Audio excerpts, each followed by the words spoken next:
Hi everyone, ఈ వీడియోలో sustainable development మరియు ఎన్విరాన్మెంట్ అనే అంశం మీద కొన్ని important topics multiple choice questions రూపంలోనూ అదేవిధంగా ఎక్స్ప్లెనేషన్ రూపంలో కూడా చూద్దామండి. రేపు జరగబోయే ప్రతి కాంపిటేటివ్ ఎగ్జామ్కి చాలా ఉపయోగపడుతుంది.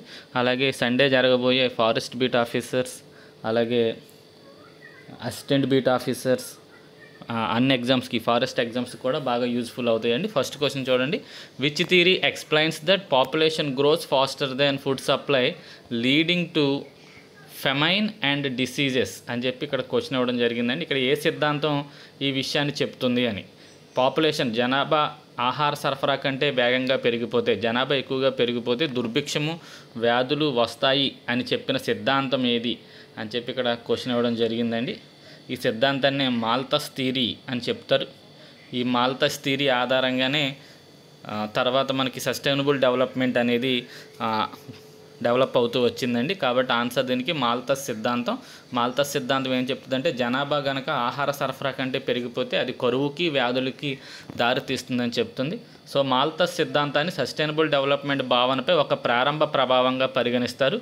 ఎందుకంటే ఇది వనరుల పరిమితులు మరియు భూమి మోయగల సామర్థ్యం మించి జనాభా పెరిగితే వచ్చే ప్రమాదాన్ని ఇది ముందుగానే సూచించింది. ఈ ఆలోచన తర్వాతి కాలంలో జరిగిన చర్చలకు, అంతర్జాతీయ సదస్సులకు పునాది వేసింది. ముఖ్యంగా 1992 రియో ఎర్త్ సమ్మిట్, ఈ ఇయర్ ఇంపార్టెంట్ అండి, ఆ సమ్మిట్ పేరు కూడా ఇంపార్టెంట్. దీనికి అనుగుణంగా United nation conference on environment and development, UNCED అని పిలుస్తారు. లో మానవ అభివృద్ధి మరియు పర్యావరణ పరిరక్షణ మధ్య సమతుల్య అవసరాన్ని ప్రధానంగా చర్చించారు. సో ఈ సస్టైనబుల్ డెవలప్మెంట్కు పునాదిగా ఈ మాల్థస్ థియరీని చెప్తారండి. అందువల్ల మీకు ఆ క్వశ్చన్ ఇవ్వడం జరిగింది. In which year was UNEP established? ఏ సంవత్సరంలో UNEP అనేది ఎస్టాబ్లిష్ అయ్యింది? సో దీని ఆన్సర్ వచ్చేసరికి 1972లో ఈ ఎన్విరాన్మెంటల్ ప్రోగ్రామ్ అండి, ఇది డెవలప్ అయింది. 1972లో స్వీడన్ స్టాక్హోమ్లో మానవ పర్యావరణ సదస్సు ఫలితంగా ఈ UNEP అనేది ఏర్పడడం జరిగింది. కెనాడియన్ దౌత్యవేత్త మ్యారీ స్ట్రాంగ్ స్టాక్హోమ్ సదస్సు సెక్రటరీ జనరల్గా ఉన్నారు. ఈయనే UNEPకి తొలి ఎగ్జిక్యూటివ్ డైరెక్టర్గా కూడా నియమించబడ్డారు. దీని యొక్క ముఖ్య కార్యాలయం వెరీ ఇంపార్టెంట్, నైరోబీ, కెన్యాలో ఉంది. UNEP ముఖ్య కార్యాలయం ఎక్కడ ఉంది అని అడుగుతాడండి. నైరోబీ, కెన్యాలో ఉంది. అండ్ గ్లోబల్ సౌత్ అంటే దక్షిణార్ధగోళంలో ఉన్న ఏకైక యునైటెడ్ నేషన్కి సంబంధించి ప్రధాన కేంద్రం కలిగిన ఏకైక సంస్థ ఈ UNEP అండి, united national environmental programme. So దీని యొక్క ప్రధాన కార్యాలయం నైరోబీ, కెన్యాలో ఉంది. Next, what was the motto of the 1972 Stockholm conference? 1972లో జరిగిన స్టాక్హోమ్ కాన్ఫరెన్స్ యొక్క ముఖ్య నినాదం ఏంటి? దేని గురించి జరిగింది ఇది అని చెప్పి ఏ నినాదం ఇవ్వడం జరిగింది అక్కడ అంటే, ఓన్లీ వన్ ఎర్త్, ఉన్నదొక్కటే భూమి, దాన్ని రక్షించుకోవాలి అనే నినాదంతో ఈ స్టాక్హోమ్ కాన్ఫరెన్స్ జరిగింది 1972లో. సో పర్యావరణ సమస్యలను మొదటిసారిగా ప్రపంచ అజెండాలో పెట్టిన చారిత్రాత్మక సదస్సు అండి. ప్రపంచం మొత్తం పర్యావరణ సమస్యల మీద చర్చించిన మొదటి సదస్సు ఇది, స్టాక్హోమ్ కాన్ఫరెన్స్ 1972.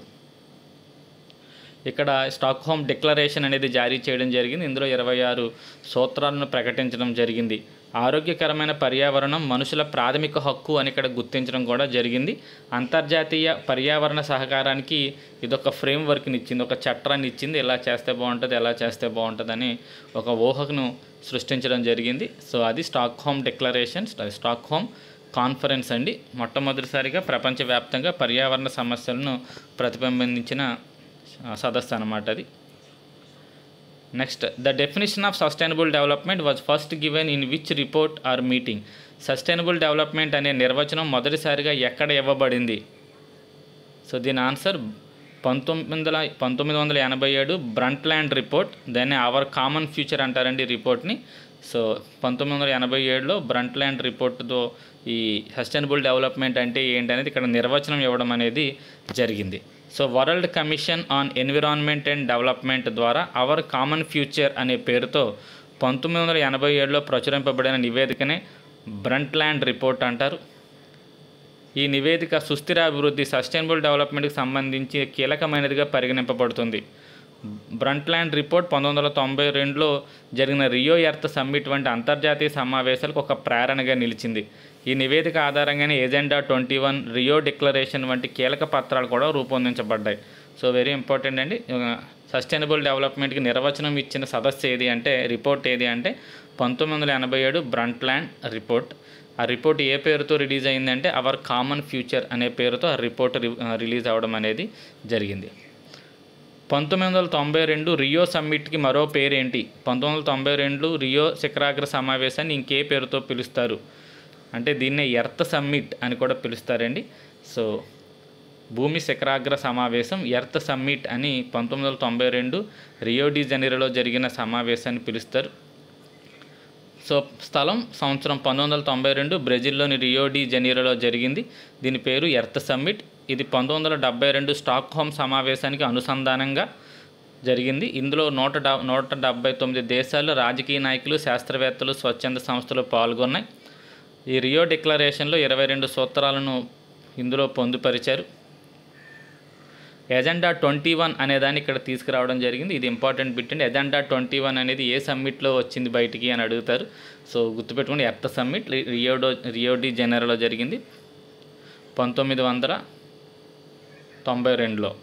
సో 21వ శతాబ్దంలో ఇక్కడ ఎజెండా 21లో 21 ఏంటి అని అడుగుతారండి. 21 అనేది 21వ శతాబ్దాన్ని సూచిస్తుంది. 21వ శతాబ్దంలో సుస్థిర అభివృద్ధిని సాధించడానికి ఒక కార్యాచరణ ప్రణాళిక రూపొందించడం జరిగింది. అలాగే అటవీ సూత్రాలను కూడా ఇక్కడే రూపొందించడం జరిగింది. అడవుల నిర్వహణ, పరిరక్షణ మరియు సుస్థిర అభివృద్ధి కోసం ఎటువంటి నియమాలు తీసుకోవాలి అనేది కూడా ఈ సమ్మిట్లో పేర్కొనడం జరిగింది. అలాగే UNFCCC, okay, United nations framework on climate change convention అండి, క్లైమేట్ చేంజ్ కన్వెన్షన్. సో ఏదన్నా డెఫినేషన్ ఇది ఏమన్నా ఫుల్ ఫామ్ తప్పు చెప్పంటే కామెంట్ చేయండి. UNFCCC గ్లోబల్ వార్మింగ్, ఇక్కడ ఇది కూడా ఈ సమావేశంలోనే ఈ ఫ్రేమ్వర్క్ను రూపొందించడం జరిగిందండి. UNFCCC అనేది గ్లోబల్ వార్మింగ్ మరియు వాతావరణ మార్పులను వివరించడంపై ఇది ఒక ఒప్పందం. ఇది తర్వాత క్యోటో ప్రోటోకాల్ మరియు ప్యారిస్ ఒప్పందాలకు ఈ UNFCCC అనేది దారి తీసింది. ఓకే, ఇవన్నీ కూడా మనకి ఈ సమ్మిట్లో బయటకు వచ్చినవేనండి. 1992 రియో సమ్మిట్ అనేది చాలా ఇంపార్టెంట్. అందులో ఈ క్రింది వాటిలో ఆ సమ్మిట్కి సంబంధం లేనిది ఏంటి అనే క్వశ్చన్ అడగడానికి కూడా అవకాశం ఉంది. అలాగే కన్వెన్షన్ ఆన్ బయోలాజికల్ డైవర్సిటీ కూడా ఈ సమావేశంలోనే ఈ కన్వెన్షన్ కూడా తీసుకురావడం జరిగింది. జీవ వైవిధ్యాన్ని రక్షించడం, దాన్ని సుస్థిరంగా ఉపయోగించడం మరియు జన్యు వనరులు నుంచి వచ్చే ప్రయోజనాలను పంచుకోవడంపై ఒక ఒప్పందం. సో ఈ ఒప్పందాలన్నీ ఎర్త్ సమ్మిట్లోనే జరిగాయండి. గుర్తుపెట్టుకోండి, ఇక్కడ బాగా గుర్తుపెట్టుకుంది. ఎజెండా 21 గుర్తుపెట్టుకోవాలి, అటవీ సూత్రాలు, UNFCCC, అలాగే కన్వెన్షన్ ఆన్ బయోడైవర్సిటీ, 4 అంశాలు కూడా ఈ సమ్మిట్కి సంబంధించినవి. ఎర్త్ సమ్మిట్ 1992కి సంబంధించినవి.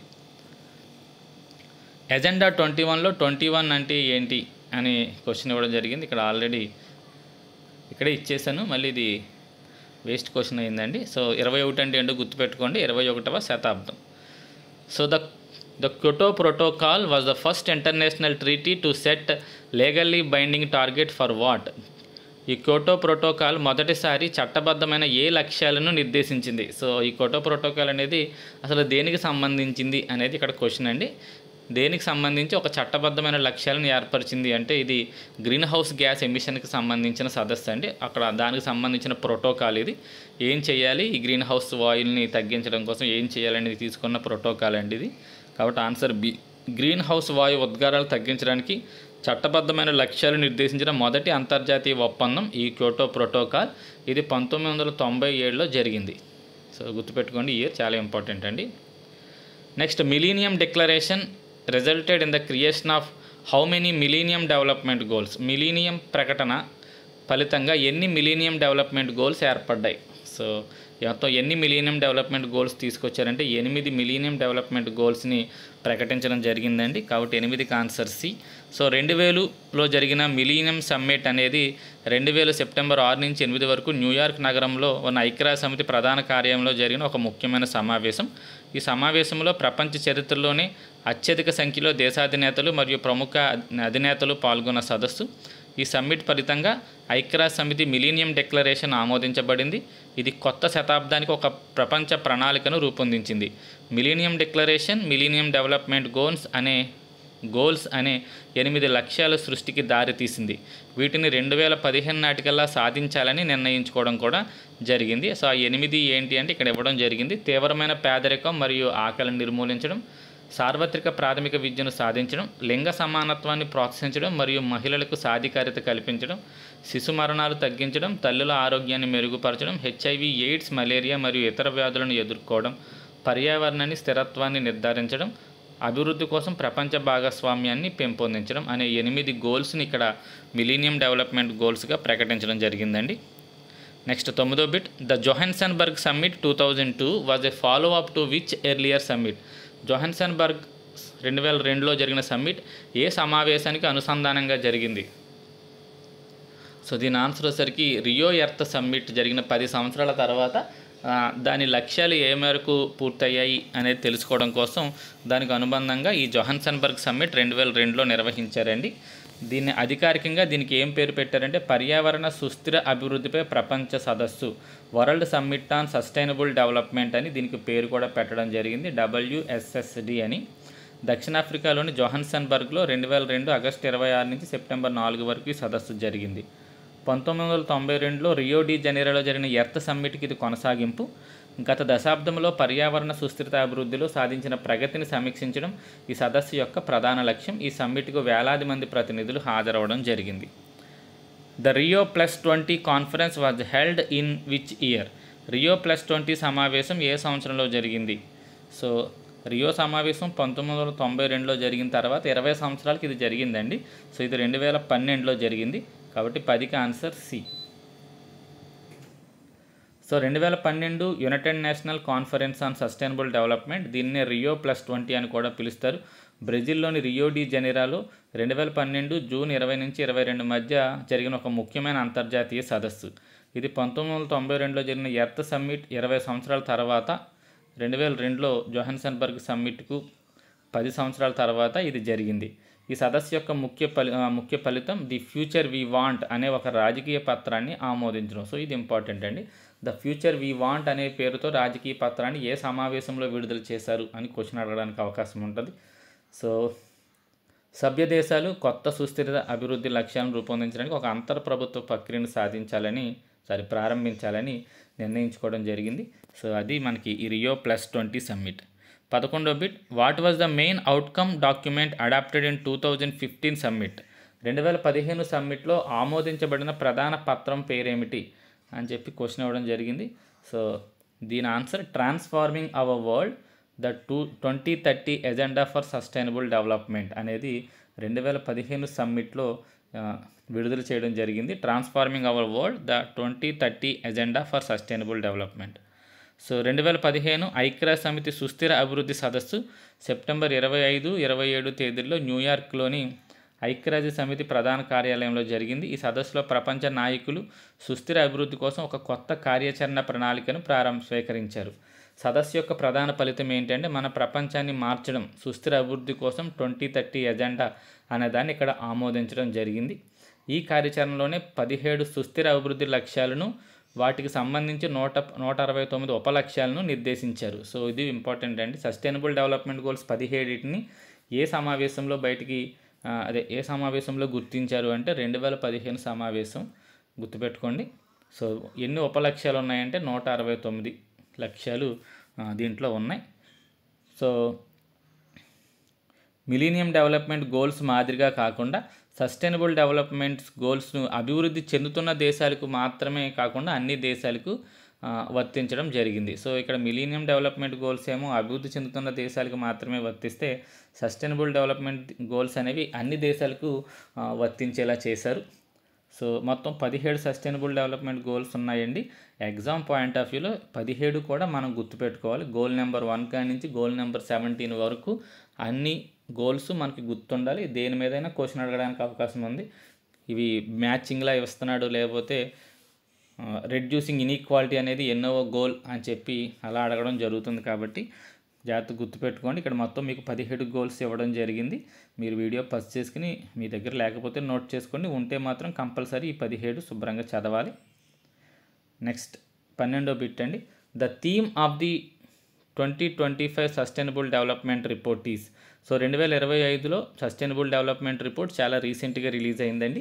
దీని యొక్క థీమ్ ఏంటి, అసలు ఏ థీమ్తో ఈ సస్టైనబుల్ డెవలప్మెంట్ గోల్స్ రిపోర్ట్ను బయటికి రిలీజ్ చేశారు? Financing sustainable development to 2030 and mid century, 2030 మరియు మధ్య శతాబ్దానికి స్థిరమైన అభివృద్ధి కోసం నిధుల సమీకరణ అనే థీమ్తో ఒక రిపోర్ట్ని రిలీజ్ చేయడం జరిగింది.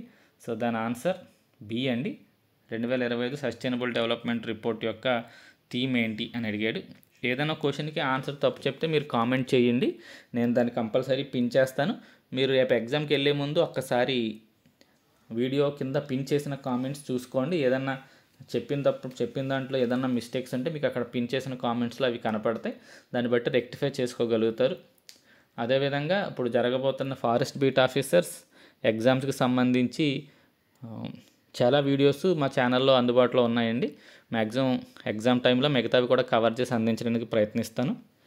మీరు అవి కూడా చూడండి. మీకు నా ప్లేలిస్ట్లో మీకు సపరేట్గా ప్లేలిస్ట్ క్రియేట్ చేసి ఉంచుతాను, అక్కడ చూడండి. మీకు అవన్నీ ఒకే చోట చేర్చి పెడతానండి. ఆంధ్రప్రదేశ్ కరెంట్ అఫైర్స్ కాడి నుంచి నేషనల్ కరెంట్ అఫైర్స్, అలాగే ఎథనోబాటనీ, అలాగే సైన్స్కి సంబంధించిన అంశాలన్నీ కూడా ఒక చోట మీకు ప్లేలిస్ట్లో పెడతాను. కుదిరితే ఆ ప్లేలిస్ట్ని డిస్క్రిప్షన్లో కూడా మీకు ప్రొవైడ్ చేస్తానండి. నెక్స్ట్ 13వది. Who publishes the SDR annually since 2016. So sustainable development report ప్రతి సంవత్సరము 2016 నుంచి ఎవరు రిలీజ్ చేస్తున్నారు? సో ఇక్కడ 2016 నుంచి రిలీజ్ చేస్తున్నారనే అంశం కూడా ఇక్కడ ఇవ్వడం జరిగింది. ప్రతి సంవత్సరము రిలీజ్ చేస్తారనే విషయం కూడా మీకు ఇవ్వడం జరిగింది. ఇక్కడ మీరు ఇంకా ఆన్సర్ ఏంటంటే ఎవరు రిలీజ్ చేస్తారనేది, ఈ సస్టైనబుల్ డెవలప్మెంట్ రిపోర్ట్ని ఎవరు రిలీజ్ చేస్తారనేది చూడాలి. సో దీని ఆన్సర్ వచ్చేసరికి సి అండి. United nations sustainable development solutions network అనే సంస్థ దీన్ని రిలీజ్ చేస్తుంది, కాబట్టి ఆన్సర్ సి. 2025 సస్టైనబుల్ డెవలప్మెంట్ రిపోర్ట్స్లో ఆంధ్రప్రదేశ్ ఎన్నో స్థానంలో ఉంది, ఎన్నో ర్యాంకులో ఉందంటే 99వ ర్యాంకులో ఉందండి. మొట్టమొదటిసారి ఆంధ్రప్రదేశ్ అని చెప్పినట్టున్నాను, భారతదేశం మొట్టమొదటిసారి భారతదేశం 100 లోపు ర్యాంక్ సాధించడం ఇదే మొదటిసారి అండి. కాబట్టి దీని ఆన్సర్ 99. 193 దేశాలకు గాను మన భారతదేశం 99వ స్థానంలో ఉంది. Which country secured the top rank in the 2025 SDR. So ఏ దేశం మొదటి స్థానంలో నిలిచింది అని చెప్పి ఇక్కడ క్వశ్చన్ ఇవ్వడం జరిగింది. దాని ఆన్సర్ స్వీడన్ అండి. స్వీడన్ అనేది మొదటి స్థానంలో నిలిచింది సస్టైనబుల్ డెవలప్మెంట్ రిపోర్ట్లో.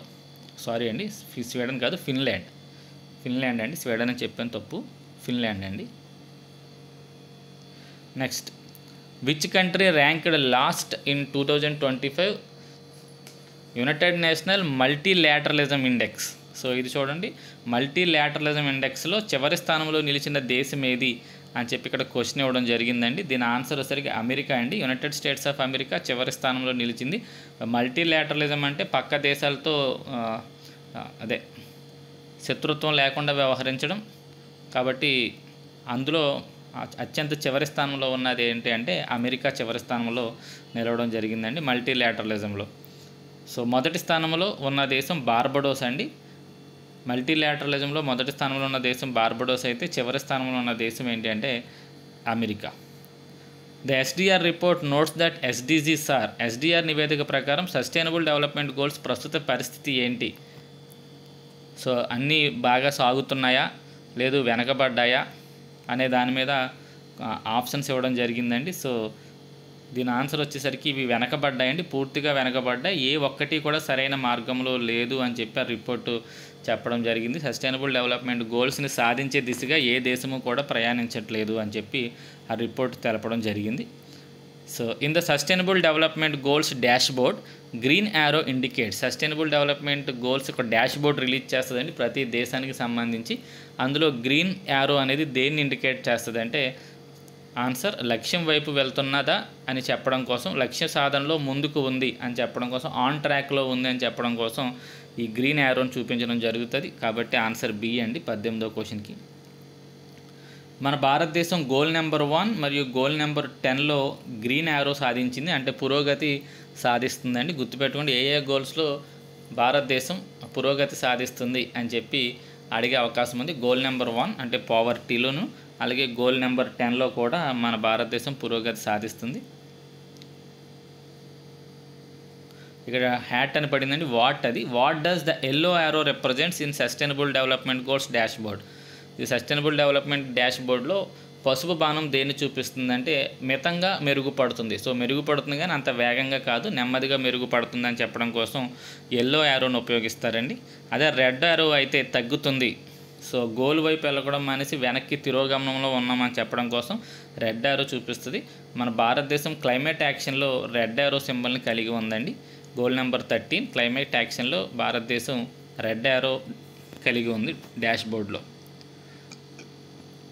According to sustainable development goal 1, what is the target of poverty reduction by 2030. So SDG development 1 ప్రకారం 2030 నాటికి పేదరికంపై ఏ లక్ష్యాన్ని పెట్టుకోవడం జరిగింది. సో స్టార్టింగ్లో లక్ష్యాలు పెట్టుకున్నప్పుడే 2030 నాటికి పేదరికాన్ని ఎంతగా తగ్గించాలని లక్ష్యం పెట్టుకున్నారు అని చెప్పి క్వశ్చన్ ఇవ్వడం జరిగింది. దీని ఆన్సర్ సగానికి తగ్గించాలనే లక్ష్యాన్ని నిర్దేశించుకోవడం జరిగింది.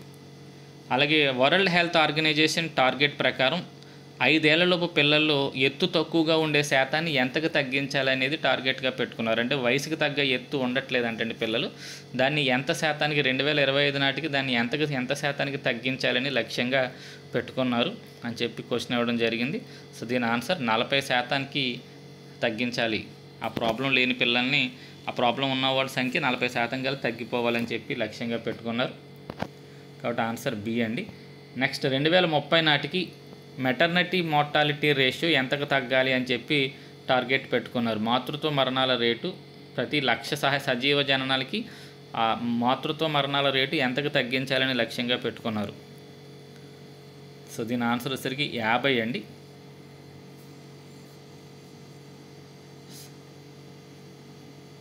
సారీ అండి, 70 అండి. 70కి తగ్గించాలని పెట్టుకున్నారు. నేను కింద తప్పు నోట్ చేసుకున్నాను. సో ఆన్సర్ వచ్చేసరికి 70 ప్రతి 1,00,000 సజీవ జననాలకు 70 అండి. నెక్స్ట్ నవజాత శిశు మరణాల రేటు, అదే చిన్నపిల్లలు పుట్టగానే చనిపోతారు కదా, ఆ రేటుని ప్రతి 1000 సజీవ జననాలకి ఎంతకు తగ్గించాలని టార్గెట్గా పెట్టుకున్నారు. సో దాని ఆన్సర్ వచ్చేసరికి 12 అండి. అండర్ ఎస్డిజి 3 2030 నాటికి ఏ వ్యాధుల్ని పూర్తిగా నిర్మూలించాలని టార్గెట్గా పెట్టుకున్నారు అంటే దీని answer AIDS, TB and malaria అండి.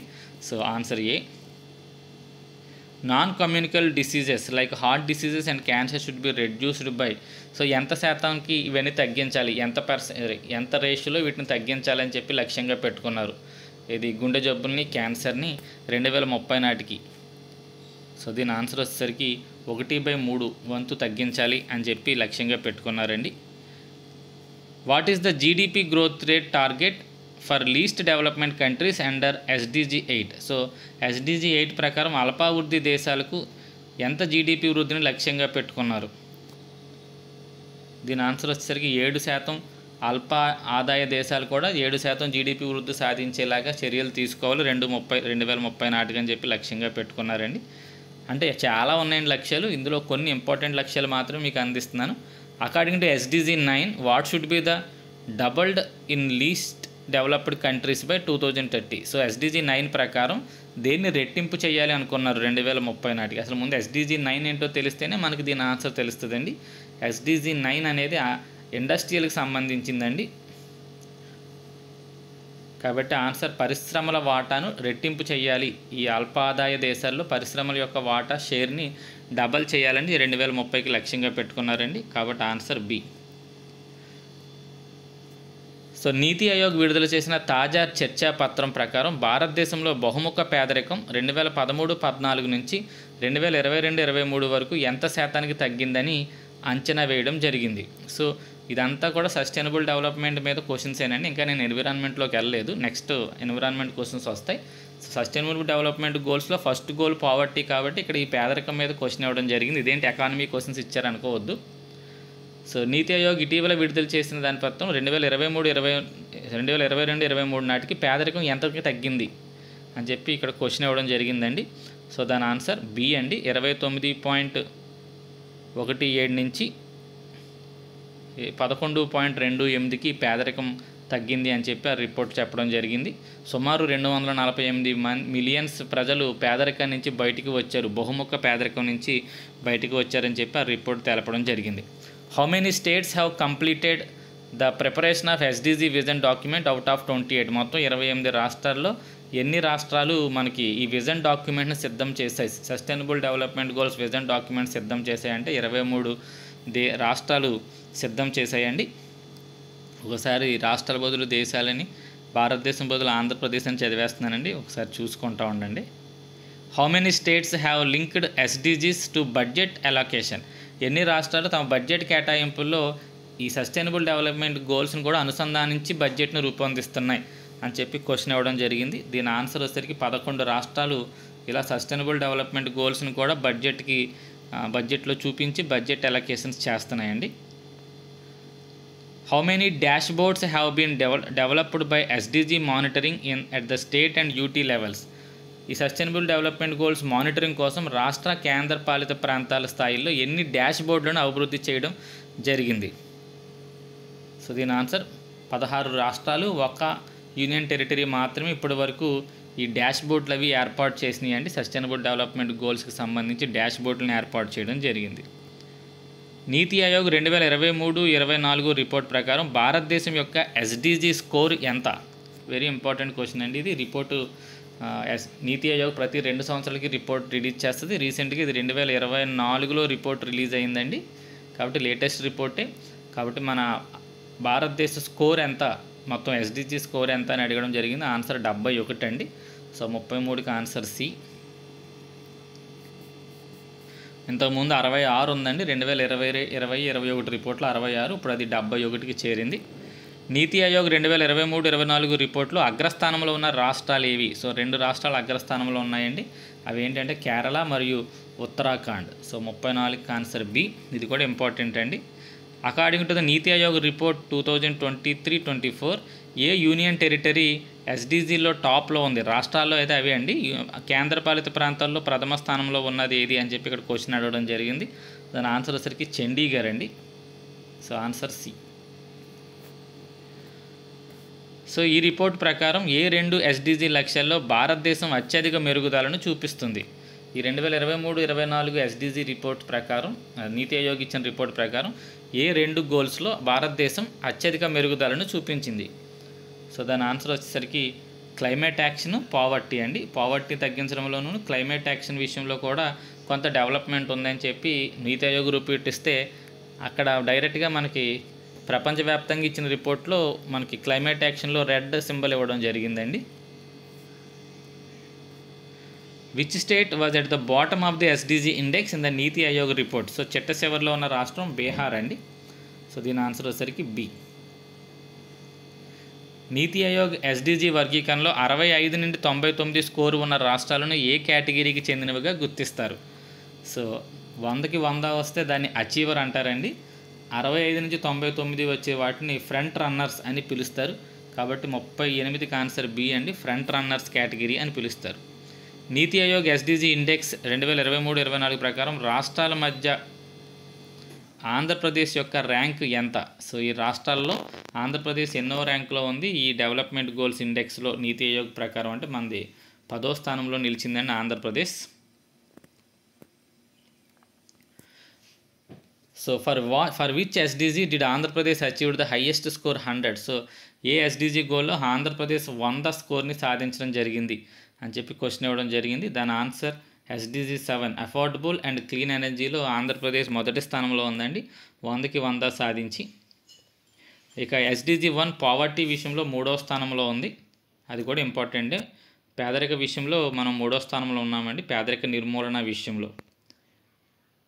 సో అది మనకి ఎస్డిజికి సంబంధించి సమాచారం అండి. సుమారు 40 బిట్లు మీకు సస్టైనబుల్ డెవలప్మెంట్ మీద అందించడం జరిగింది. ఇప్పుడు మనం ఎన్విరాన్మెంట్లో కొన్ని ఇంపార్టెంట్ బిట్స్ చూద్దాం.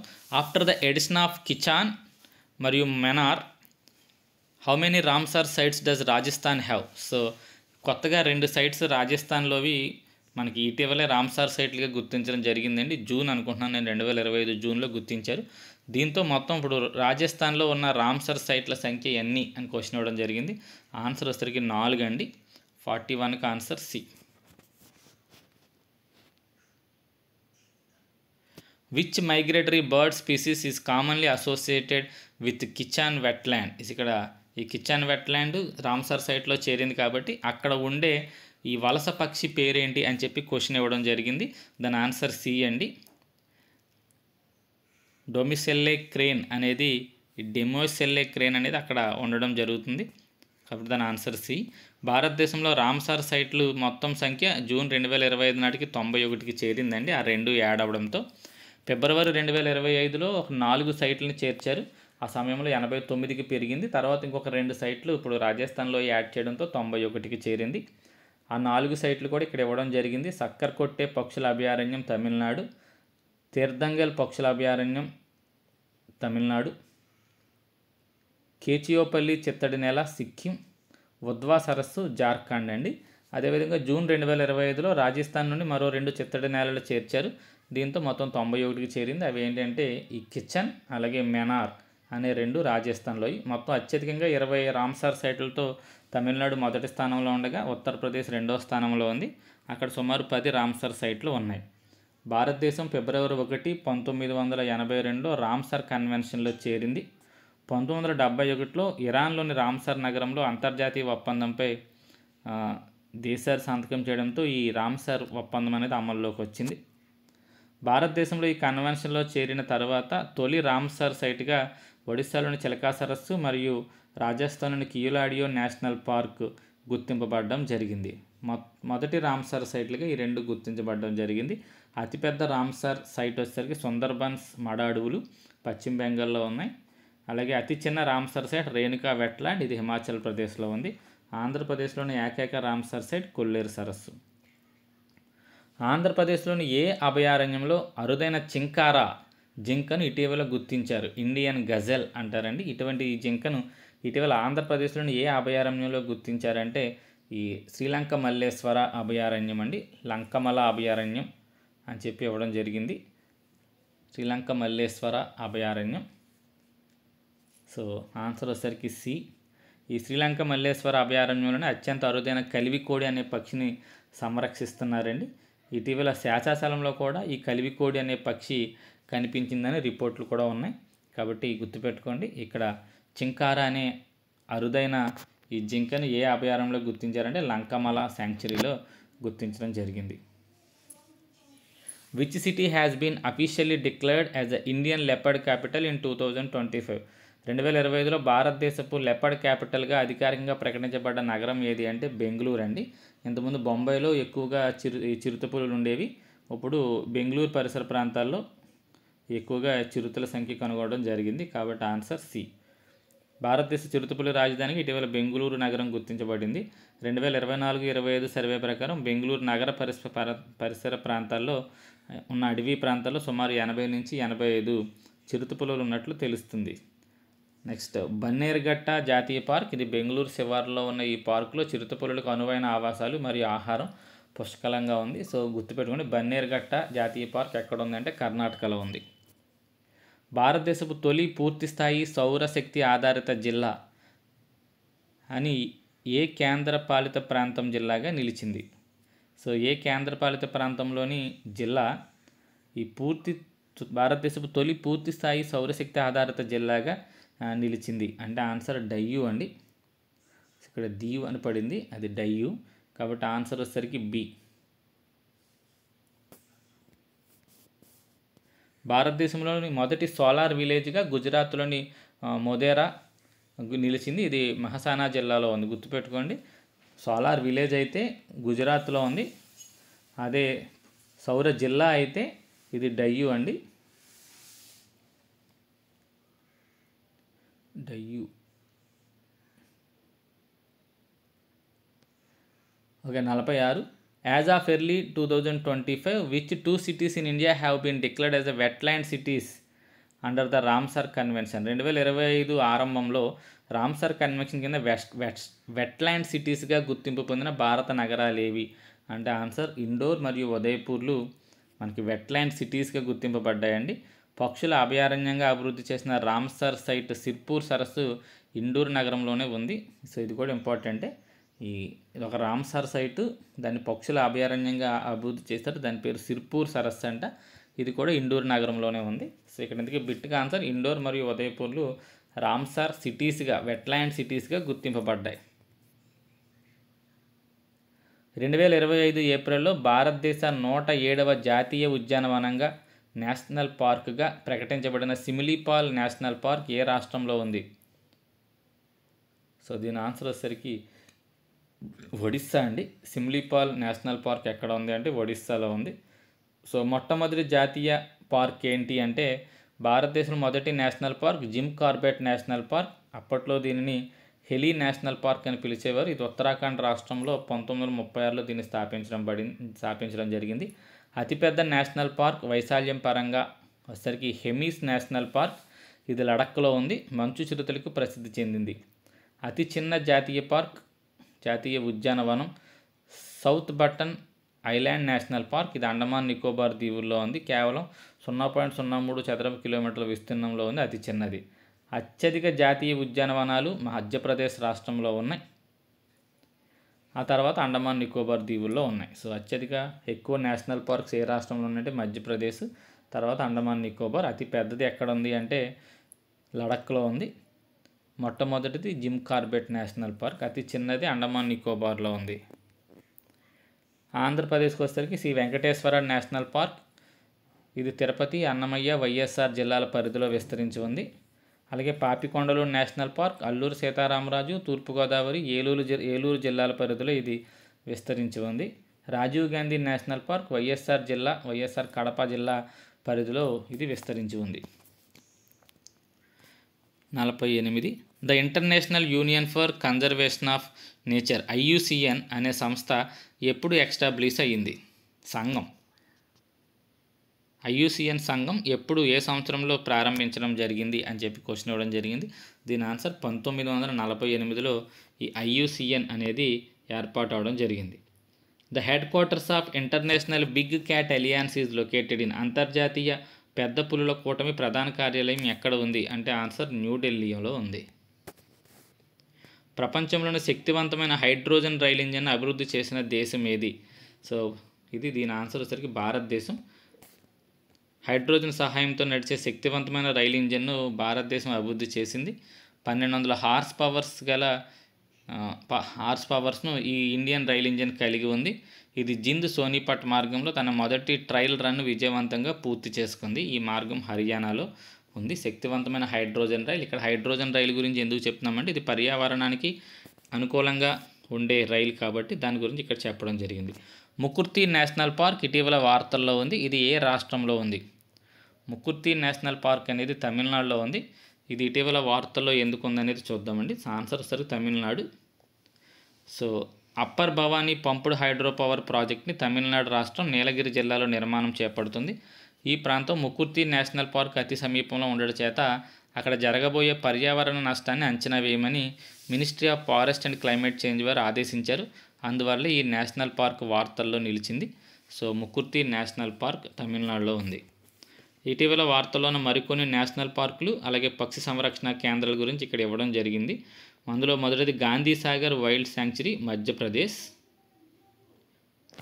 అలాగే కొన్వా నేషనల్ పార్క్ మధ్యప్రదేశ్. ఈ కొన్వా ఎందుకు వార్తల్లో ఉంది అంటే నమీబియా మరియు నమీబియా నుండి చిరుతపులిని ఇక్కడికి ప్రాజెక్ట్ చీతాలో భాగంగా తీసుకొచ్చారు. అందువల్ల కొన్వా నేషనల్ పార్కు వార్తల్లో ఉంది. అలాగే బిట్టర్కనిక నేషనల్ పార్క్ ఒడిస్సా. ఇది మొసళ్ళకు ప్రసిద్ధి. ఇది ఎందుకు వార్తల్లో ఉందంటే ఇది మే 1 నుంచి జూలై 31 వరకు మూసివేయబడింది. ఎందుకంటే ఇది మొసళ్ళ సంతానాన్ని పెంచుకునే సమయం కాబట్టి. అందువల్ల ఇది కూడా ఆ కారణం చేత వార్తల్లో నిలిచింది. Bandipur national park Karnataka. ఇక్కడ నైట్ ట్రాఫిక్ను ఇటీవల పునరుద్ధరించారు. అంటే నైట్ వాహనాలు వెళ్ళనిచ్చేవారు కాదు అందులోంచి. ఇటీవల నైట్ వాహనాలని అందులోంచి వెళ్ళనిస్తున్నారు. అది Bandipur national park Karnataka. Kaziranga national park Assam. ఇది ఒంటికొమ్ము ఖడ్గమృగాలకు ప్రసిద్ధి. ఇటీవల అనేక దేశాల నేతలు దీన్ని వచ్చి సందర్శించడం కారణంగా ఇది వార్తల్లో ఉంది. Kaziranga national park. Bannerghatta national park కర్ణాటకలో ఉంది. అలాగే Jim Corbett national park Uttarakhand. ఇటీవల దీన్ని నైట్ స్కై అబ్జర్వేటరీగా గుర్తించడం వల్ల ఇది కూడా వార్తల్లో ఉంది. అలాగే నందప్ప నేషనల్ పార్క్ అరుణాచల్ ప్రదేశ్లో ఉంది. ఇది కూడా ఇటీవల వార్తల్లో నిలిచింది. సో ఈ అన్నీ గుర్తుపెట్టుకోలేరు కాబట్టి ఇటీవల వార్తల్లో ఉన్న నేషనల్ పార్క్స్ అన్నిటిని మీరు గుర్తుపెట్టుకోవడం అవసరం అండి. ఆంధ్రప్రదేశ్కు చెందిన ఏకైక బ్లూ ఫ్లాగ్ సర్టిఫికేట్ గల బీచ్ ఏది అంటే ఆన్సర్ రుషికొండ బీచ్. ఇటీవల దీనికి బ్లూ ఫ్లాగ్ సర్టిఫికేట్ని తీసేశారు, మళ్ళీ పునరుద్ధరించడం కూడా జరిగింది కాబట్టి ఇది వార్తల్లో ఉంది. రుషికొండ బీచ్. మనకి భారతదేశంలో మొత్తం బ్లూ ఫ్లాగ్ సర్టిఫికెట్లు కలిగిన బీచ్లు 12 ఉన్నాయండి. అవన్నీ ఇక్కడ ఇవ్వడం జరిగింది. మీరు మీ దగ్గర లిస్ట్ ఉంటే ఓకే, లేకపోతే నోట్ చేసుకుని చదువుకోండి. 58వ టైగర్ రిజర్వ్గా ఇటీవల గుర్తింపు పొందినది ఏది? సో ఇటీవల 58వ టైగర్ రిజర్వ్గా గుర్తింపు పొందింది ఏది అంటే మాధవ్ నేషనల్ పార్క్ మధ్యప్రదేశ్ అండి. ఇది 58వ టైగర్ రిజర్వ్గా ఇటీవల గుర్తించడం జరిగింది. అతిపెద్ద టైగర్ రిజర్వ్ మొత్తం భారతదేశంలోనే నాగార్జున సాగర్ శ్రీశైలం టైగర్ రిజర్వ్. అతి చిన్న tiger reserve bore tiger reserve, ఇది మహారాష్ట్రలో ఉంది. అత్యధిక టైగర్ రిజర్వ్ కలిగిన రాష్ట్రం మధ్యప్రదేశ్. అలాగే ప్రాజెక్ట్ టైగర్ని 1973లో ప్రారంభించారు. మొట్టమొదటి tiger reserve Palamau tiger reserve జార్ఖండ్లో ఉంది. టైగర్ సెన్సస్ 2022 ప్రకారం భారతదేశంలో మొత్తం పులుల సంఖ్య 3682 పులులు మన భారతదేశంలో ఉన్నాయి. అత్యధిక పులులు కలిగిన రాష్ట్రాలుగా మధ్యప్రదేశ్, కర్ణాటక, ఉత్తరాఖండ్లు నిలిచినాయి. నెక్స్ట్ 59 ఇటీవల వార్తల్లో నిలిచిన భారతదేశపు మొదటి తెల్ల పులుల బ్రీడింగ్ సెంటర్ ఎక్కడ ఏర్పాటు చేస్తున్నారు? సో తెల్ల పులుల బ్రీడింగ్ సెంటర్ను మధ్యప్రదేశ్లోనే ఏర్పాటు చేస్తున్నారండి. పులులు ఎక్కువగా ఉన్నది అక్కడే కాబట్టి. సో దీన్ని మధ్యప్రదేశ్లోని గోవింద్ఘర్ రేవా డిస్టిక్ మధ్యప్రదేశ్లో దీన్ని ఏర్పాటు చేయడం జరుగుతుంది. రవా అని పడిందండి, రేవా జిల్లా గోవింద్ఘర్. భారతదేశంలో మొదటి విస్టాడోమ్ జంగిల్ సఫారీ రైలును ఏ రాష్ట్రంలో ప్రారంభించారు? సో జంగిల్ సఫారీ రైలు అంటండి, ఇది భారతదేశంలో ఎక్కడ మొదటిసారిగా ప్రారంభించారు అని చెప్పి క్వశ్చన్ ఇవ్వడం జరిగింది. దీని ఆన్సర్ ఉత్తరప్రదేశ్లో దీన్ని ప్రారంభించడం అనేది జరిగింది. భారతదేశంలో మొట్టమొదటి విస్టాడోమ్ జంగిల్ సఫారీ రైల్ ఉత్తరప్రదేశ్లో ప్రారంభించబడింది. ఈ రైలు కత్నారియా ఘాట్ వన్యప్రాణి అభయారణ్యం మరియు దుధ్వా టైగర్ రిజర్వ్ మధ్య ప్రయాణిస్తుంది. కాబట్టి ఈ రెండు కూడా పేర్లు గుర్తుపెట్టుకోండి. ఇవి రెండు కూడా ఎక్కడ ఉన్నాయంటే ఉత్తరప్రదేశ్లో ఉన్నాయి. ఇటీవల వైల్డ్ లైఫ్ ప్రొటెక్షన్ యాక్ట్ 1972లో చేర్చబడిన హేజర్ఘట్ట గడ్డి భూములు ఏ రాష్ట్రంలో ఉన్నాయి? సో ఆన్సర్ సరే కర్ణాటకలో ఉన్నాయండి. ఈ గడ్డి భూములు ఆర్కావతి నది పరిసర ప్రాంతాల్లో ఉన్నాయి. ఇవి బెంగళూరు సమీపంలో మిగిలిన చివరి గడ్డి భూములు. 2025 వరల్డ్ ఎన్విరాన్మెంటల్ డే థీమ్ ఏంటి? ప్రపంచ పర్యావరణ దినోత్సవం 2025 థీమ్ ఏంటి అని క్వశ్చన్ ఇవ్వడం జరిగింది. సో దీని ఆన్సర్ వచ్చేసరికి బీట్ ద ప్లాస్టిక్ పొల్యూషన్ అనేది దీని ఆన్సర్. నెక్స్ట్ జూలై 28న ప్రపంచ ప్రకృతి పర్యావరణ దినోత్సవంగా జరుపుకుంటారు. వరల్డ్ ఎన్విరాన్మెంటల్ డే చాలా ఇంపార్టెంట్. ఏ రోజు జరుపుకుంటారు అనేది కామెంట్ చేయండి. అందరికీ తెలిసిన బిట్టే, అందువల్ల స్పెషల్గా ఇక్కడ నేను డేట్ అయితే మెన్షన్ చేయలేదు. సో జూలై 28న ప్రపంచ ప్రకృతి పరిరక్షణ దినోత్సవంగా జరుపుకుంటారు. దాని యొక్క థీమ్ ఏంటి అంటే ఇక్కడ థీమ్ ఏమి ఇవ్వడం జరగలేదండి. ప్రపంచ ప్రకృతి పరిరక్షణ దినోత్సవంగా జూలై 28న జరుపుకుంటారు. పర్యావరణాన్ని సహజ వనరులు కాపాడడం యొక్క ప్రాముఖ్యతను ఈ దినోత్సవం తెలియజేస్తుంది. అలాగే అంతర్జాతీయ పులుల దినోత్సవం ఇంటర్నేషనల్ టైగర్ డే కూడా ఆ రోజే జరుపుకుంటారు. పులుల సంరక్షణ యొక్క ఆవశ్యకతను తెలియజేయడానికి ఈ దినోత్సవాన్ని నిర్వహిస్తారు. జూలై 29 అండి, ఇక్కడ ఉంది. అంతర్జాతీయ పులుల దినోత్సవం జూలై 29న జరుపుకుంటారు. ఇది పులుల సంరక్షణ యొక్క ఆవశ్యకతను తెలియజేయడానికి ఈ దినోత్సవాన్ని నిర్వహిస్తారు. తమిళనాడులోని ఇటీవల గ్రేటర్ ఫ్లెమింగో అభయారణ్యంగా ప్రకటించబడిన ప్రదేశం ఏంటి? సో ధనుష్కోటి అండి. ఇది ధనుష్కోటి అనేది గ్రేటర్ ఫ్లెమింగో అభయారణ్యంగా ప్రకటించబడింది. The national indicator framework progress and report 2025 released by ministry of so ఏ మినిస్ట్రీ అనేది నాకు ఐడియా లేదండి. ఇక్కడ MOSPI అని రాస్తుంది. Okay, the national indicator framework progress report 2025 ఇది జూన్ 29, 2025 రిలీజ్ అయ్యింది. సో ఈ మినిస్ట్రీ ఏంటనేది కామెంట్ చేస్తాను, నేను నోట్ చేయలేదు. నోట్ చేసుకోండి, తప్పు చెప్పడం ఎందుకని నేను ఇంక చెప్పట్లేదండి. Indicates that which area remains a challenge for India in achieving the SDGs targets. So sustainable development goals targets reach అవ్వడంలో మనకి సవాళ్ళుగా నిలుస్తున్న రంగం ఏంటి అని చెప్పి క్వశ్చన్ ఇవ్వడం జరిగింది. దానికి సంబంధించిన రిపోర్టు 2025లో రిలీజ్ అయిందంటే అండి, national indicator framework progress and report అనేది. సో ఏ రంగంలో మనం వెనకబడి ఉన్నాం అని చెప్పి క్వశ్చన్ ఇవ్వడం జరిగింది. దాని ఆన్సర్ వచ్చేసరికి క్లీన్ ఎనర్జీ ప్రొడక్షన్. దీంట్లో ఇంకా మనకి సవాళ్ళు ఎదుర్కొంటున్నామంటే అండి, కాబట్టి 64కి ఆన్సర్ డి.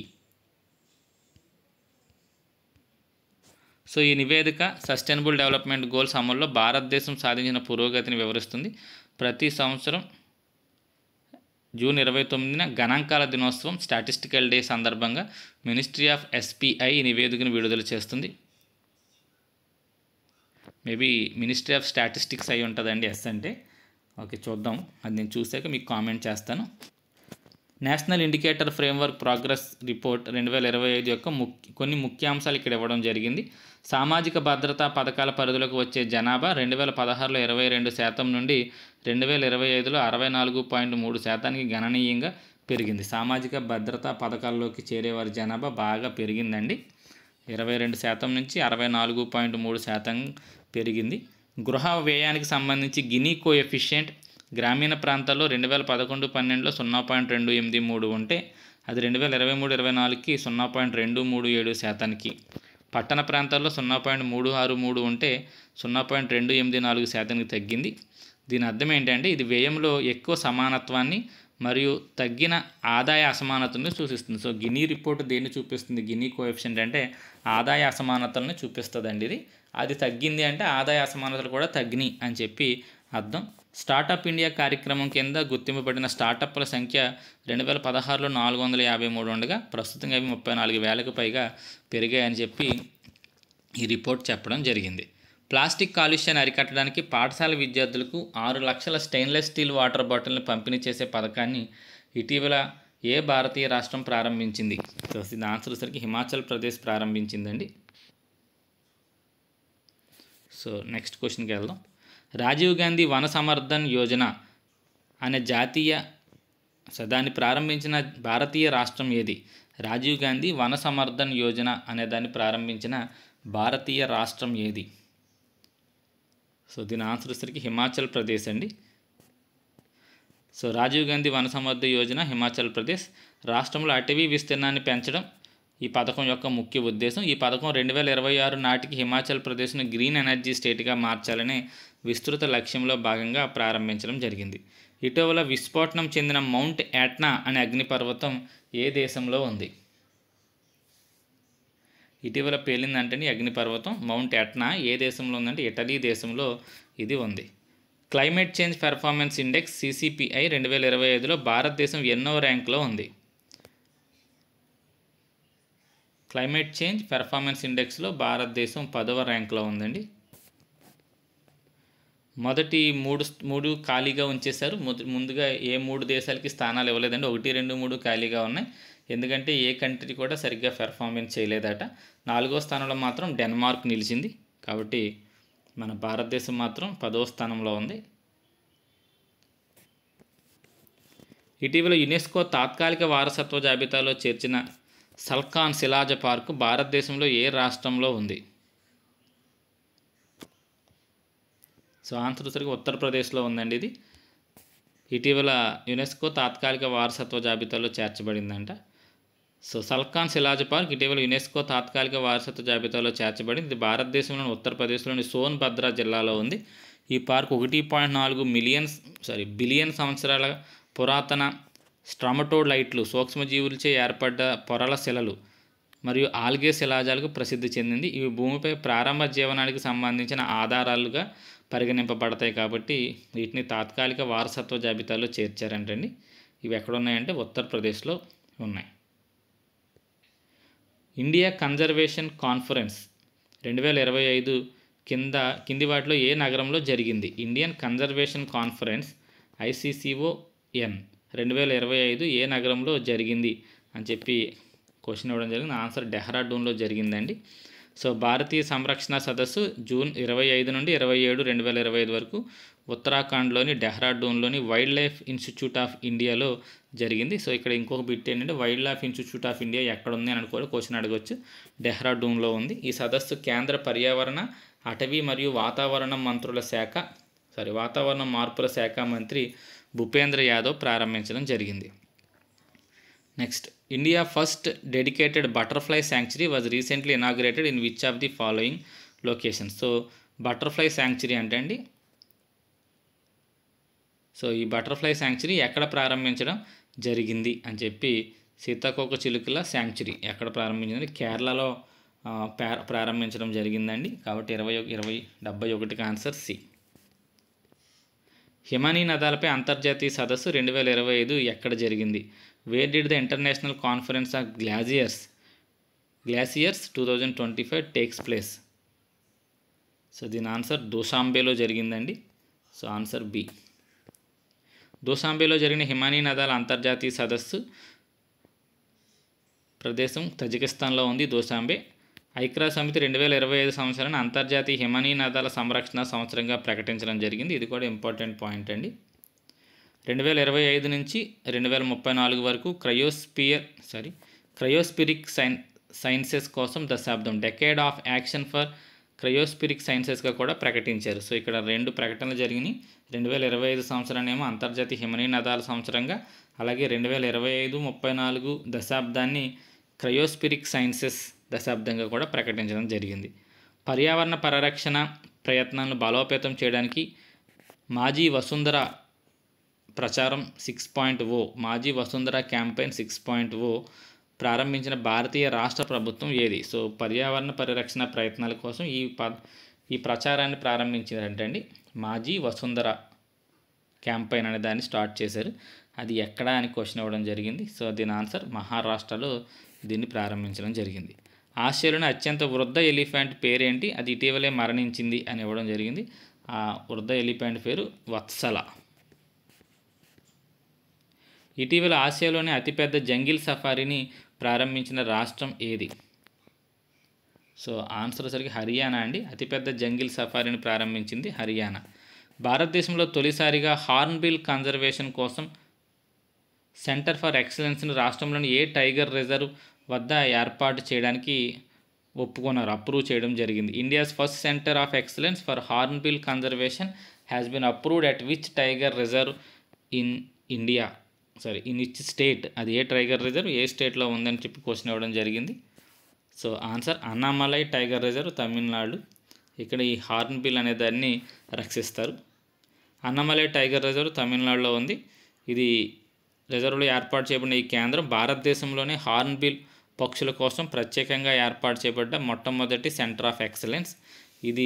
దీనికోసం అంతరించిపోతున్న జాతుల సంరక్షణ నిధి నుంచి ₹1 కోటి ఈ శాంక్చురీకి కేటాయించడం జరిగింది. ఈ సెంటర్కి ఇటీవల 5 పులులు మరణించి వార్తల్లో నిలిచిన వన్యప్రాణి సంరక్షణ కేంద్రం ఏది?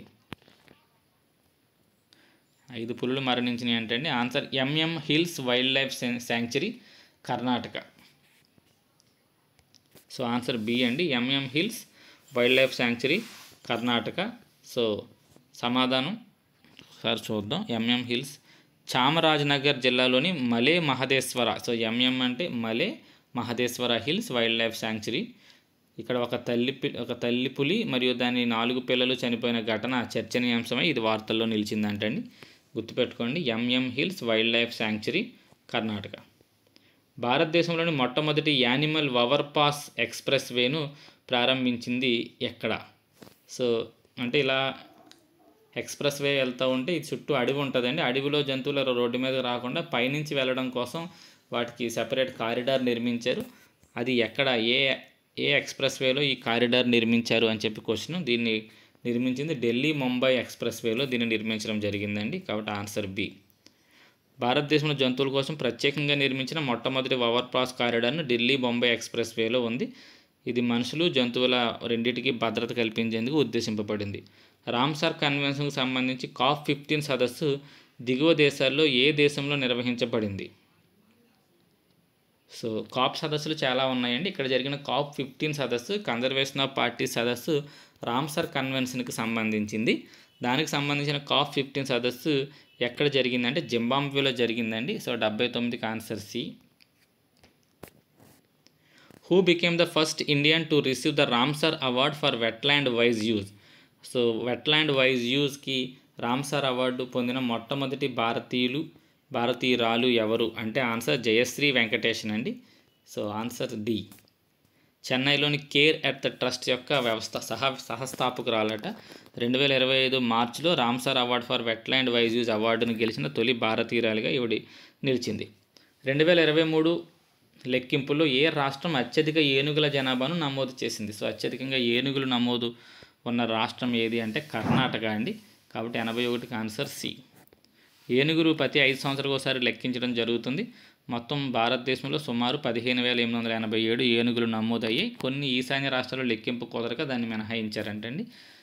సో తగ్గిందంటండి జనాభా 20% ఏనుగుల జనాభా తగ్గింది. 2017లో 19,000 ఏనుగులు ఉండగా ఇప్పుడు 15,000 ఏనుగులకి తగ్గిపోయింది. కర్ణాటక జనాభా మాత్రం పెరిగింది. 6,049 ఏనుగుల నుంచి 6,395 ఏనుగులు పెరిగాయి. ప్రాజెక్ట్ ఎలిఫెంట్ అనేదాన్ని 1992లో ప్రారంభించారు. Which national park in India has the highest population of greater one horned rhinos. So ఒంటికొమ్ము ఖడ్గమృగాలు అత్యధికంగా ఉన్న భారతదేశపు నేషనల్ పార్క్ ఏది అని చెప్పి క్వశ్చన్ ఇవ్వడం జరిగిందండి. సో దీని ఆన్సర్ వచ్చేసరికి Kaziranga national park. Kaziranga national park అనేది ఒంటికొమ్ము ఖడ్గమృగాలకు పెట్టిన పేరు. కాబట్టి ఆన్సర్ బి. క్వశ్చన్ ఇది కాదండి, ఇక్కడి నుంచి క్వశ్చన్ ఇది. భారత్ నేపాల్లో ఒంటికొమ్ము జనాభా ఎంత ఉంది? భారత్ నేపాల్లో కలిపి 4,014 నుంచి 4,075కు పెరిగింది అని చెప్పి ఇక్కడ ఇవ్వడం జరిగిందండి. రైనో కౌంట్ 2024లో చేశారు. ఈ ఒంటికొమ్ము ఖడ్గమృగాలను లెక్కించారు. అందులో మొత్తం భారత్ నేపాల్ రెండు కలిపి లెక్కిస్తే మనకి 4,075 ఒంటికొమ్ము ఖడ్గమృగాలు ఉన్నాయన్నమాట అండి. సో అది అక్కడ ఇవ్వడం జరిగింది. ఇది 82వ క్వశ్చన్, దాని కింద ఉంది. IUCN తాజా నివేదిక ప్రకారం ప్రపంచవ్యాప్తంగా ప్రస్తుతం ఎన్ని జీవజాతులు అంతరించిపోయే ముప్పులో ఉన్నాయి అని చెప్పి క్వశ్చన్ ఇవ్వడం జరిగింది. ఇటీవల తాజా రిపోర్ట్ ప్రకారం ఆన్సర్ వచ్చేసరికి 45,000 జీవజాతులు అంతరించిపోయే ప్రమాదంలో ఉన్నాయి. లాస్ట్ రిపోర్ట్ నుంచి ఇప్పటికీ ఇంకొక 1000 జాతులు పెరగడం జరిగింది. 45,000 అండి. అవి ఏంటంటే కొన్ని ఇక్కడ ఇవ్వడం జరిగింది. బోర్నియో ద్వీప ఏనుగులు అంటే ఇంకా 1000 మిగిలి ఉన్నాయని చెప్పి రిపోర్ట్ చెప్పింది. అలాగే గ్రాన్ కెనీరియా తొండ ఒకటి అంతరించిపోయే ముప్పులో ఉంది. అలాగే చిల్లీలోని అటకామా ఎడారిలోని బ్రహ్మజీవుడి మొక్క, దీని ఇళ్లలో అలంకారం కోసం అధికంగా దీనికి ముప్పును కలిగిస్తున్నారంటే ఇవన్నీ కూడా అంతరించిపోయే ప్రమాదంలో ఉన్నాయని చెప్పి ఈ రిపోర్టు చెప్పింది. సో ఎన్ని ఉన్నాయంటే మొత్తం 45,000 జీవజాతులు అంతరించిపోవడానికి సిద్ధంగా ఉన్నాయని రిపోర్ట్ తెలిపింది. భారతదేశపు మొట్టమొదటి కార్బన్ బ్యాంకును ఎవరు ప్రారంభించారు? భారతదేశపు మొట్టమొదటి కార్బన్ బ్యాంకును టాటా స్టీల్ కంపెనీ ప్రారంభించిందండి. కాబట్టి answer B. Crocodile conservation project భారతదేశంలో ఏ సంవత్సరంలో ప్రారంభించబడింది? సో మొసళ్ళ సంరక్షణ అనేది భారతదేశంలో ఏ సంవత్సరంలో ప్రారంభించబడిందంటే 1975లో దీన్ని ప్రారంభించడం జరిగింది. ఇటీవలే అది 50 సంవత్సరాలు పూర్తి చేసుకున్న కారణంగా అది వార్తల్లో ఉంది. భారతదేశంలో సాల్ట్ వాటర్ మొసళ్ళు అతిపెద్ద జనాభా ఎక్కడుంది అంటే బిత్తర్కనిక నేషనల్ పార్క్ ఒడిస్సాలో అత్యధిక ఈ ఉప్పు నీటి మొసళ్ళు ఎక్కువగా అక్కడ ఉన్నాయంటండి. ప్రధానంగా సంరక్షిస్తున్న మొసళ్ళ జాతులు ఏంటి అంటే మన ఇండియాలో గరియల్, మొగ్గర్, అలాగే సాల్ట్ వాటర్ క్రొకోడైల్, ఈ మూడింటిని కూడా భారతదేశంలో సంరక్షిస్తున్న మొసళ్ళు అంటండి అవి. ఇటీవల దక్షిణాఫ్రికాలోని బోట్వానా నుండి భారత్కు ఎన్ని చిరుతలు తీసుకురావడానికి ఒప్పందం కుదిరింది అని చెప్పి ఇక్కడ క్వశ్చన్ ఇవ్వడం జరిగింది. Recently how many cheetahs are plan to be brought to India from South Africa, Botswana అంటే సుమారు 8 చిరుతపులని తీసుకురానున్నట్టు వార్తలు వచ్చాయండి ప్రాజెక్ట్ చీతాలో భాగంగా. సో వీటిని రాజస్థాన్, మధ్యప్రదేశ్ సరిహద్దుల్లోని గాంధీ సాగర్ అభయారణ్యంలో విడిచిపెట్టనున్నారు. ప్రస్తుత పరిస్థితి ప్రకారం కునో నేషనల్ పార్క్లో ప్రస్తుతం 26 చిరుతలు ఉన్నాయి. ప్రాజెక్ట్ చీతాలో భాగంగా 2022 సెప్టెంబర్ 17న నమీబియా నుండి 8 చిరుతలు తీసుకొచ్చారు. ఆ తర్వాత 2023 ఫిబ్రవరిలో దక్షిణాఫ్రికా నుండి మరొక 12 చిరుతల్ని మధ్యప్రదేశ్లోని కును నేషనల్ పార్క్లో వదిలివేయడం జరిగింది. భారత్లోని తొలి తోడేలు అభయారణ్యం ఏది? తోడేలుకు సంబంధించి మొట్టమొదటి అభయారణ్యం అంటే భారతదేశంలో అది ఏంటి అంటే మహువాడ్నగర్ అభయారణ్యం. అదే ఇది బి అండి. దాని ప్రొనౌన్సియేషన్ ఒకసారి చూసుకోండి. తెలుగులో అయితే మహువా డనర్ అభయారణ్యం అనుంది. మహువా డనర్ అభయారణ్యం తోడేళ్ళకి సంబంధించింది. ఇది జార్ఖండ్లో ఉంది. రాష్ట్రం కూడా గుర్తుపెట్టుకోవాలండి. దేశంలో తొలి ఏఐ ఆధారిత రియల్ టైం ఫారెస్ట్ అలర్ట్ సిస్టాన్ని ఏ రాష్ట్రం ప్రారంభించింది? సో అడవిలో వచ్చే మార్పులు, చెట్లు నరికివేత కానీ ఇటువంటి వీటికి సంబంధించి ఎప్పటికప్పుడు రియల్ టైం అలర్ట్ అందించే ఈ అలర్ట్ సిస్టాన్ని ఏ రాష్ట్రం ప్రారంభించింది అని చెప్పి ఇక్కడ క్వశ్చన్ ఇవ్వడం జరిగింది. ఆన్సర్ మధ్యప్రదేశ్ అండి. మొత్తం భారతదేశంలో 18 బయోస్పియర్ రిజర్వ్స్ ఉంటే అందులో ఎన్ని యునెస్కో ప్రపంచ నెట్వర్క్లో గుర్తింపబడ్డాయి? సో అది క్వశ్చన్. మొత్తం 18 బయోస్పియర్లు ఉన్నాయంటండి భారతదేశంలో. అందులో యునెస్కో యొక్క ప్రపంచ నెట్వర్క్లో ఎన్ని చేరి ఉన్నాయి అని చెప్పి క్వశ్చన్ ఇవ్వడం జరిగింది. ఆన్సర్ వచ్చరికి 12 చేరాయండి. యునెస్కో నెట్వర్క్లో 12 ఉన్నాయి. మీకు ఇక్కడ 12 ఇక్కడ ఇవ్వడం జరిగింది. సో ఇవన్నీ మీరు కావాలనుకుంటే మీరు ఇక్కడ నోట్ చేసుకోవచ్చు, లేదు మీ దగ్గర లిస్ట్ ఉంటే అక్కడ చదువుకోండి. సో ఫస్ట్ 12నేమోనండి అందులో ఉన్నవి, ఇందులో యునెస్కో జాబితాలో ఉన్నవి. ఆ తర్వాత 12 తర్వాత ఇవి యునెస్కో జాబితాలో లేనివి. హెడ్డింగ్ ఇవ్వాల్సింది, హెడ్డింగ్ ఇవ్వడం మర్చిపోయాను. సో మొత్తం 18 ఇక్కడ ఇవ్వడం జరిగింది. మొదటి 12 యునెస్కో జాబితాలో ఉన్నవండి, తర్వాత యునెస్కో జాబితాలో లేనివి. చూసుకోండి ఒకసారి. లివింగ్ ప్లానెట్ ఇండెక్స్ 2024 నివేదికను ఏ సంస్థ విడుదల చేస్తుంది? Which organization releases the living planet index 2025 report?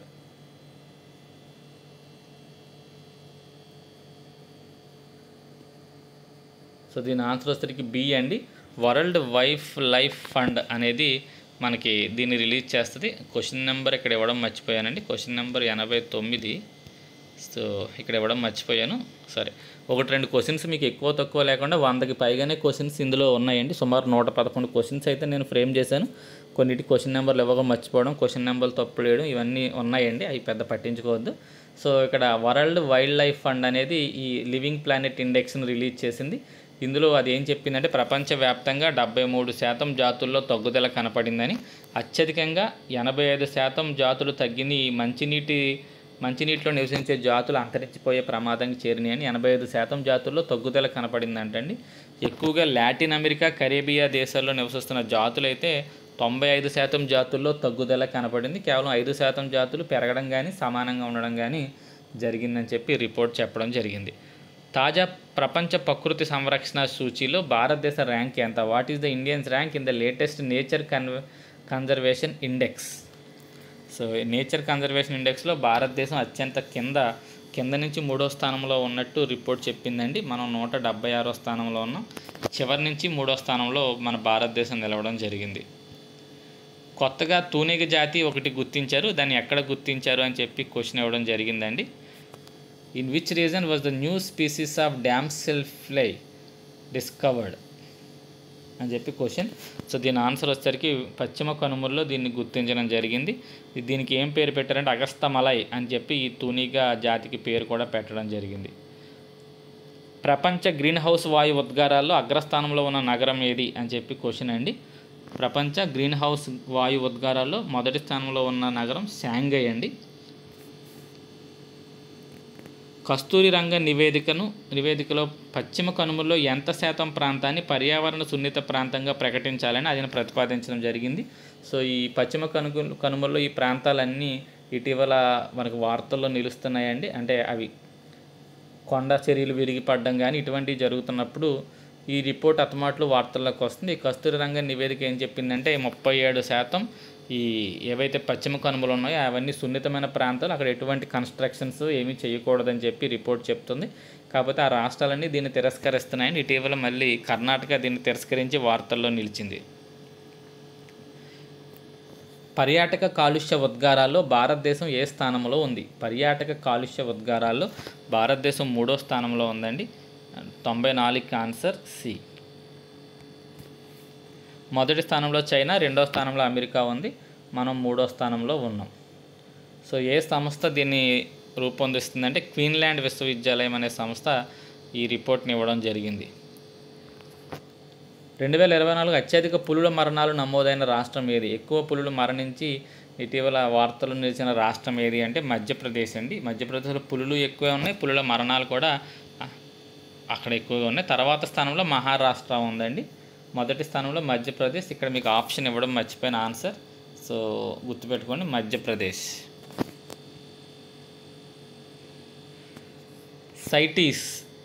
సైటీస్ అంటే convention on international trade in endangered species of wild fauna and flora.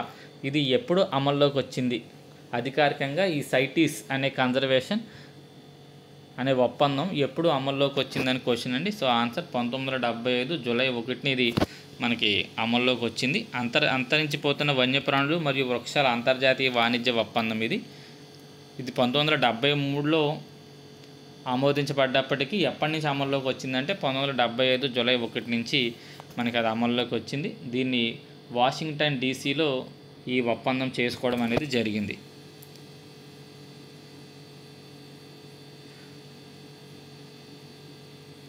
So UNFCCC COP30 సమావేశం ఎక్కడ జరగనుంది? సో COP30 సమావేశం ఎక్కడ జరగనుంది? వెరీ ఇంపార్టెంట్ బిట్ అండి. United national framework for climate change convention, అది దాని డెఫినేషన్ అని నేను అనుకుంటున్నానండి. ఏమైనా తప్పు ఉంటే చెప్పండి, నేను కింద దాన్ని యాక్చువల్లీ ఇక్కడ ఇవ్వాల్సింది, బట్ నాకు అది ఇప్పటికే చాలా టైం అయిపోయిందండి. ఇవన్నీ PDF రెడీ చేయడం, ఎడిట్ చేయడం, సో చాలా టైం తీసుకుంది. అందువల్ల కొన్నిటికి నేను చేద్దామన్నా చేయలేకపోయాను. సో సరే, ఈ యుఎన్ఎఫ్సిసిసి COP30 సదస్సు ఎక్కడ జరిగింది?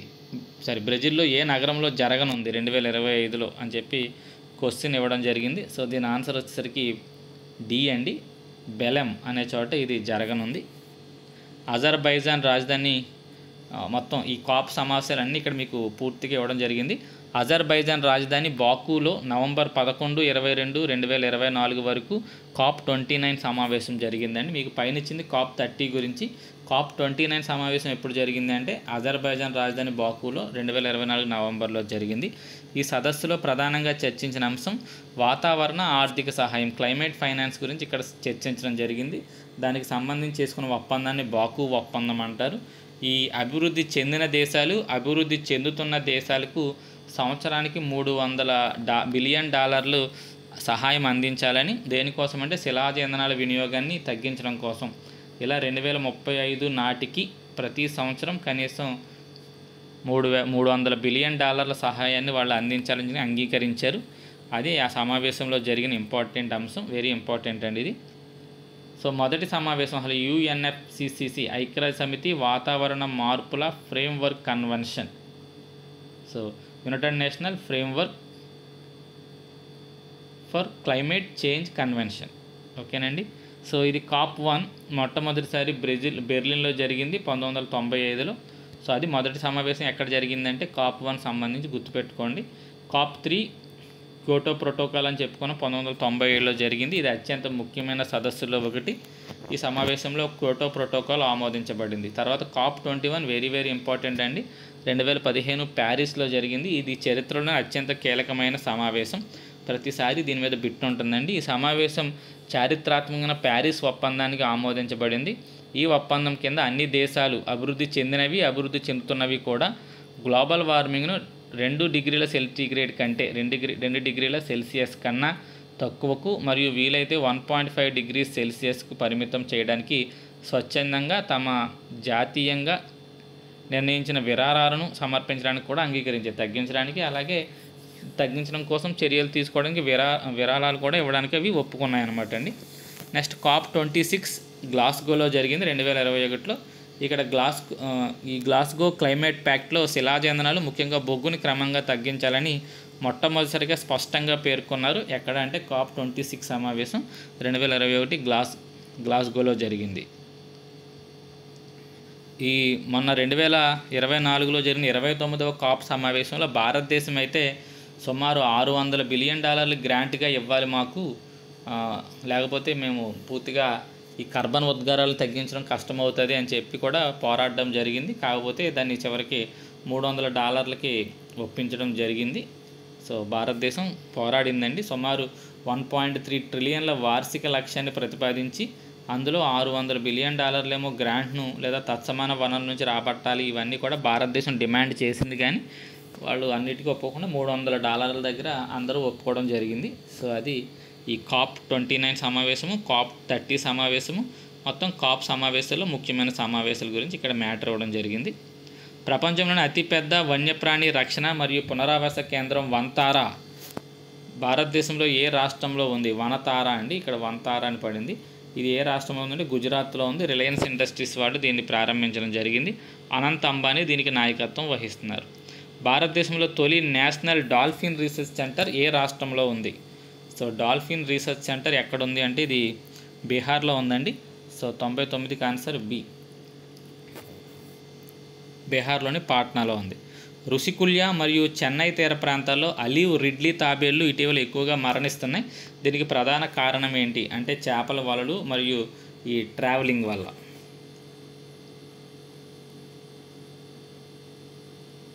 ప్రపంచంలోని అతిపెద్ద renewable energy park Khavda renewable energy park గుజరాత్లోని ఏ జిల్లాలో ఉంది? కవడా రెన్యూవబుల్ ఎనర్జీ పార్క్ గుజరాత్లోని ఏ జిల్లాలో ఉంది? సో ఇంత మరి ఏ జిల్లా అని అడగడు కానీ ఏ రాష్ట్రంలో ఉందని అడుగుతారండి.